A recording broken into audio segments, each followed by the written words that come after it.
The Moto Morini SCR 6.5. Grabe makina nito. Ang tindi. Tapos Boss Ironman finisher.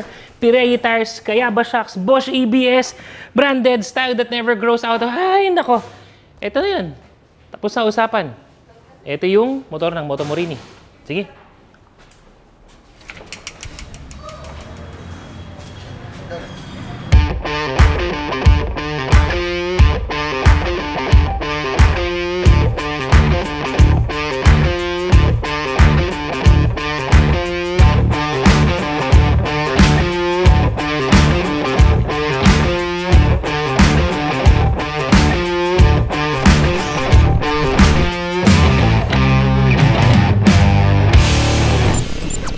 Sige, baka sabihin nyo, hindi ako nagtatrabaho eh. Himay-himay na nga natin tong motor na to. Una, syempre, pag-usapan natin ang forma.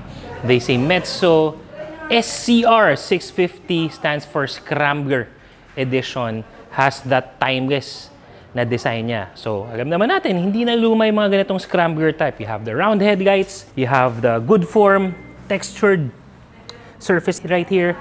Ang ganda ng brown leather seats, tapos kita yung kanyang mga stitches, pati yung grab bar niya dito. Merong grab bar, pero kumbaga discreet lang, hindi nakaka-sacrifice or hindi nakaka-apekto sa overall design niya. Ang isa sa advantage nito versus the STR version is una, yung front fender dito natin. Kasi yung street edition, nandito yan. Ito, nasa taas, giving us more leeway pagdating dun sa mga off-road adventures natin. Because this version, you can use this for yung mga light trail, yung mga adventure, unpaved roads, gusto natin pumunta ng konting bundok, ilog, pwede to. Isa pa, malakas sa forma, dual sports tires, spoke wheels, mamaya pag-uusapan pa natin yan, nakakadagdag yun dun sa overall angas ng motor. Tapos, yung suspension niya, meron rin tong cover dito. Bukod sa design, it also adds protection pagdating dun sa mga bato na maaari mong daanan when we are taking this, yung mga light trail rides natin. Tapos, pagdating dito, ang linis. So, for this one, we have the Black Edition. Meron lang tayo ditong 6.5 na sticker. Stands for 650cc. Mamaya papag-usapan natin yung makina little bit. Tapos with the Moto Morini branding dito naman sa gilid. At nabanggit na nga natin kanina, very minimalist lang yung design. Naked type pa rin siya. So you can see the engine composition, engine parts right here. Tsaka yung pinaka-frame natin. Makikita natin blackened yung design niya. Kaya ang lakas ng dating. Yung bang combination mostly ng black with touches of yung silver, yung gray. Lakas mga angas ng motor, no? And sabi ko nga, ito yung mga tipo ng design na hindi naluluma. Para sa akin, pasadong-pasado yung looks nito. They say Metso SCR 6.5. Bukod sa forma, isa sa mga bagay na na-impress ako tungkol sa motor nito is the overall engine performance. For this one, meron tayong 649cc, 6-speed constant mesh, liquid-cooled, dual overhead cam, twin-cylinder, 4-stroke engine. It can deliver 45 kilowatt of power at 8,500 RPM. Malakas yun. And 56 Nm of torque at 7,000 RPM. Due to safety reason, hindi ko na sinagad yung top speed na ito, mga brother. Pero malakas ang punch ng motor na to because for my experience, ang second gear ko umaabot na ako ng 120 kilometers per hour. Yung talagang primera, pak, segunda mo na kaagad, ang tindi ng bitaw nito. Na-enjoy ko talaga. What more pa kayo yung third, fourth, and fifth gear. Up to the sixth actually. Pero ang sweet spot nito, pag kumarga na ako ng 3, 4, and 5th gear, yun na yung talagang ang sarap na dating, ang smooth na with minimal vibrations. When it comes to durability, subok na rin itong motor na ito, mga brother. Because itong actual bike na ginagamit ko ngayon, this is a Boss Ironman 2023 finisher. This withstood the challenge of riding yung napakalayong ruta ng Boss Ironman. At gaya nga ng sabi ng iba, kung hindi man itong pinakamahirap na ruta ng Ironman, definitely isa yung pinakamahirap. At itong motor na to nag-survive without any problem. So think about durability and dependability. Kaya na-impress ako sa makina ng motor na to. Pagdating sa brakes, mga brother, impressive din. Branded na yung mga brakes na ito. Sa harap, meron tayong dual disc brake.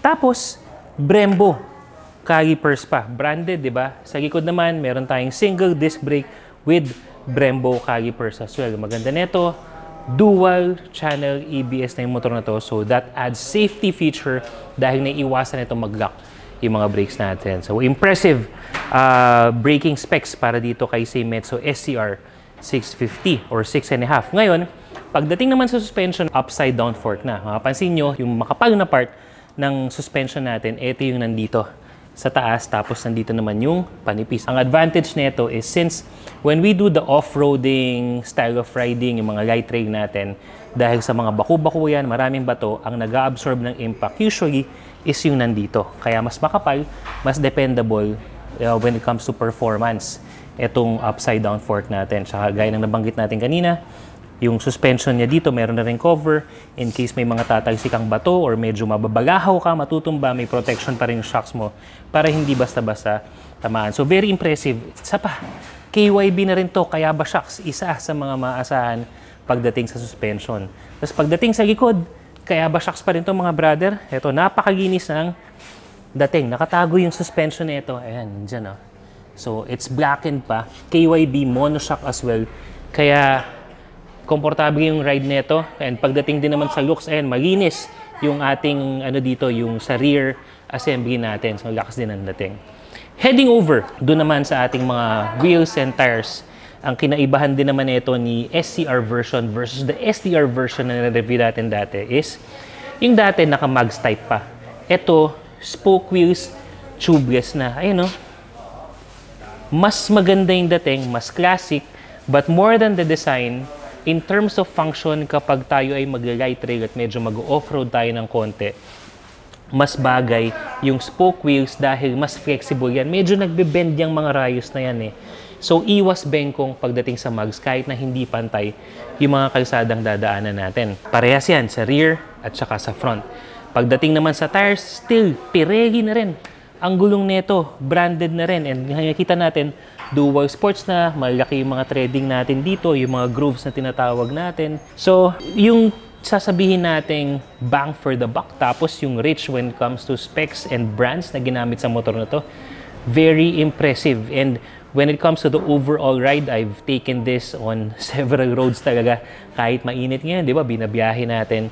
This is one enjoyable ride. Pag sama-samahin mo yung comfort when it comes to the handling of your tires, yung dependability, yung play ng mga suspension nito, the dependability of the brakes. This is a ride na talagang may enjoy mo kasi tiwala ka dun sa mga pyesa na nakalagay sa motor mo. Review tayo ng features mga brother. This is very similar as that of the STR 6.5 pero para dun sa mga hindi pa napanood at ngayon pa lang mapapanood ang mga ganitong tipo ng motor. Ito, unahin na natin. Meron tong engine kill switch. Meron tayong built-in hazard switch at saka yung ating, syempre, on and off switch for the headlight. And kung nakikita natin, itong portion na to, this is our buttons for us to maximize yung ating TFT display. TFT na yan mga brother. Pakita ko lang sa inyo. When we turn it on, magpapakilala siya sa'yo na siya ay under Moto Morini. O diba, napaka high-tech. And then the branding of the Metso 6.5. So, right off the bat, what we can see is yung RPM reading natin, yung ating speed, yung odo status, trip 1. Tsaka meron to, makikita mo, ayun no?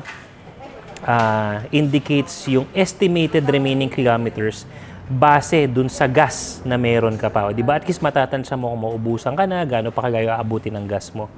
And then we have the gear indicators right here, fuel gauge, and the temperature gauge. Merong ibang dito mga brother, mamaya papakita ko sa iyo because this TFT panel, modern na to, medyo high-tech na to dahil we have the option to go deeper into our settings. Ayan, no? So, halimbawa, gusto natin makita yung status ng bike natin, we just go to bike info. Ayun na kagad, may kita natin. Parang this summarizes yung bike status mo, the kilometers na ginamit natin to, yung trip 1, pati status ng front and rear tire mo. Ayun, no? Di ba? Saan ka pa makakita niyan? The trip meters, the overall odo, and meron ding voltmeter yung status ng battery natin. In this case, 12.4. So, okay pa. Other things that we can do, we can have the connectivity function papunta dun sa phone natin. And, yung display natin, ito mga brother. Kung napansin nyo, naka-SCR display tayo ngayon. Ito yan, pakita ko lang ulit ha. Yan yung SCR mode. Pero kung gusto nating STR mode, kahit na SCR yung gamit nating motor, pupunta lang tayo dun sa mode na yan, papalitan lang natin siya back to STR. Yan. Ngayon, pag nag-back tayo, mapapansin nyo, nag-iba na yung display niya. So, depende talaga sa yan kung anong preferred mo. And, yan, meron din tayong mga preferred language, units, etc. etc. So, you have all these information very handy with just some simple touches ng mga buttons natin dito. Isa sa mga features na hindi basta-basta napapansin mga brother is the RPM status. Ito napapansin yung kulay na yan. So, right now it's blue. Mamaya start natin para mas makita nyo. So, ibig sabihin lang yan, if we are at colored blue, tama pa lang yung ating RPM status or yung RPM reading natin kumpara dun sa pagbitaw natin ng throttle tsaka sa speed. So, papangatin ko siya ngayon.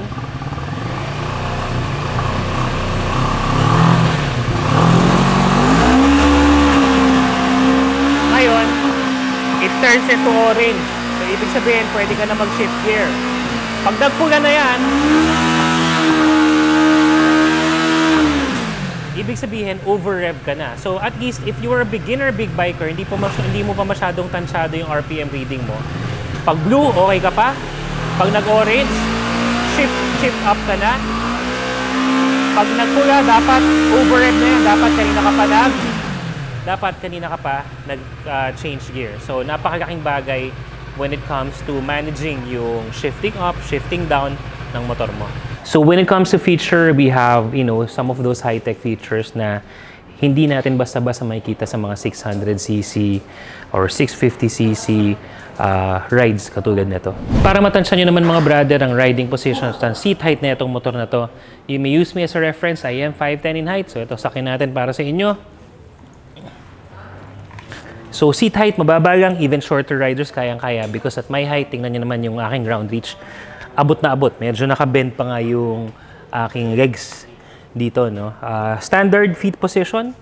So, hindi masyadong papasok. Hindi rin forward position. So, saktong-sakto lang.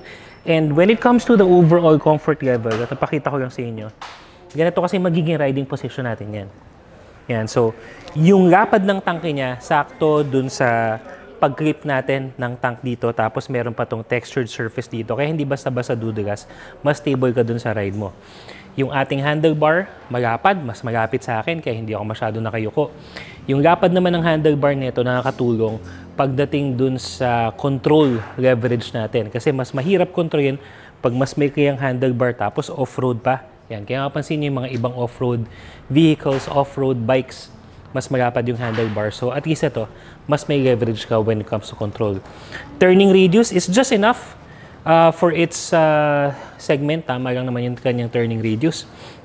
And yung comfort sa seats na ito, sarap. Malambot yung upuan na ito. And enough din naman yung space mo para dito sa back ride mo. So, overall, you can go for hours riding this kasi hindi stressful yung iyong riding position. And samahan mo pa ng comfort level pagdating dun sa overall riding experience. So, sigurado mag-e-enjoy ka sa pagsakay sa motor na to. And that's our quick take pagdating dito kay Moto Morini Sei Metso 6.5 SCR version. I-comment nyo kung worth it nga ba to o kung isa itong bike na to sa mga interested kayo at tinitingnan nyo na maging next big bike or first big bike nyo.